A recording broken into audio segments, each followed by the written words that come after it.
Mga kaagoy! Sa sobrang init ng panahon ngayon, nakapag-isip ako ng magandang negosyo. Negosyong magugustuhan ng karamihan. Nakatulad kong manginginom. Alam kong paborito nyo itong ganitong ice candy. Kaya tara, samahan nyo ako magnegosyo ngayong araw na to. Agoy!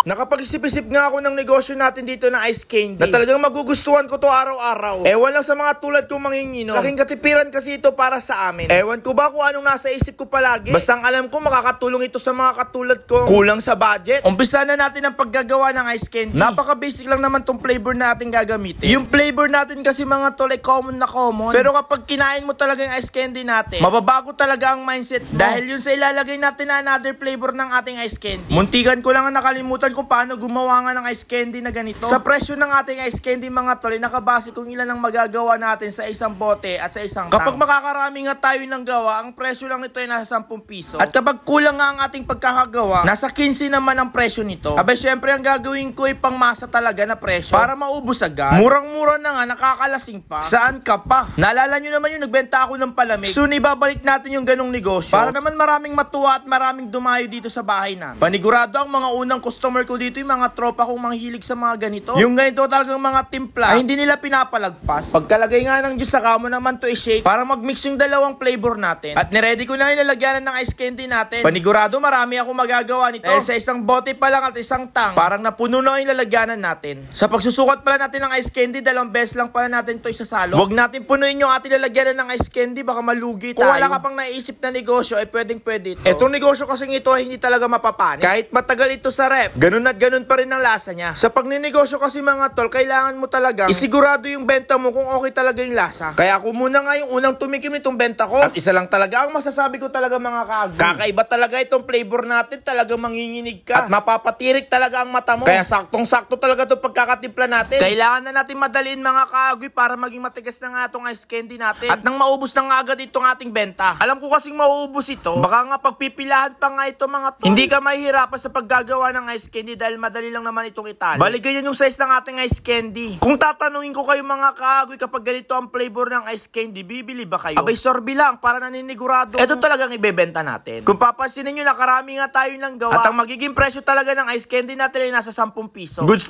na yun, pang masa na. Mga 30 pesos nga yung ating nagawa dito ng ice candy. So kung 10 piso, naka 300 pesos tayo. Malaki ang tubo natin nga sa ganitong negosyo. Aling isa muna ang aking tinimpla. Sa susunod na yung iba kapag medyo pumatok na nga itong ating negosyo, ay sa mga katulad kong manginginom, hindi nyo na kailangan palamigin yung syembot nyo. Dahil itong gawa natin, mag-i-stay yung lamig. Hindi na kayo bibili mismo ng yelo. Kaya nilagay ko muna nga ito sa rep para nga tumigas. 2 hours lang naman natin ito hihintayin. Excited na nga ako kung anong magiging resulta ng negosyo natin. Yung mga ganitong content, huwag yung seryosohin. Entertainment purpose only. Mahirap na naman kayong patawanin. O sige na nga, bye-bye, agoy!